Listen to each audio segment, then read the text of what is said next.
Last வீடியோலயே தீவுத்திடல் போயிருந்தோம்னு சொல்லியிருந்தோம். And நானும் அக்காவும் ஒரு சம்பவம் வேற பண்ணியிருந்தோம். ஒண்ணும் இல்லங்க. இந்த சினிமா தியேட்டர்ல ஸ்நாக்ஸ்லாம் மறைச்சு வச்சு எடுத்துட்டு போவாங்கல்ல, அது மாரி தான் நாங்க தீவுத்திடலுக்கு வெளில இருந்தே ஸ்நாக்ஸ் வாங்கி உள்ள போயாச்சு. ஏன்னா உள்ள தொட்டதெல்லாம் காசுங்க. அதுவும் ஒரு அப்பளம் ரூ. 100ன்னு சொல்றாங்க. மனசு வரமாட்டேங்குது. இங்க பார்த்தா வெளியிலயே எங்க அம்மா ரூ. 100க்கு நெறைய ஸ்நாக்ஸ் வாங்கி குடுத்துருந்தாங்க. அப்புறம் நாங்க சுத்தி சுத்தி எங்களுக்கு டயர்டே ஆயிருச்சா, இந்த வண்டிக்கு ஃபியூவல் ஏத்துற மாரி எங்களுக்கு ஒரு ஃபியூவல போட்டு நாங்க வாங்கிட்டு வந்த ஸ்நாக்ஸ்லாம் சாப்ட்டு எனர்ஜி ஏத்திட்டு திரும்பி இந்த ராட்டினம்லாம் சுத்தி பார்க்க போயிருந்தோம். எனக்கு கொஸ்டின் பேப்பர பார்த்தா தான் தல சுத்துன்னு பார்த்தா, இந்த ராட்டினம் சுத்துறத பார்த்த உடனே தல சுத்த ஆரம்பிச்சுருச்சு. அதனாலேயே நான் போல. எனக்கு முக்காவாசி போகவும் மனசு வரல. ஏன்னா அந்த ராட்டினம்லாம் ரூ. 350ன்னு சொல்லியிருந்தாங்கங்க. மனசு வரமாட்டேங்குது.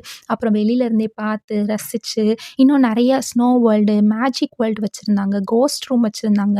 இந்த பெடிக்யூர்லாம் பண்ணுவாங்கல்ல, அது வச்சிருந்தாங்க. இன்னும் குழந்தைங்களுக்கு எக்கச்சக்கமான கேம்ஸ் வச்சிருந்தாங்க.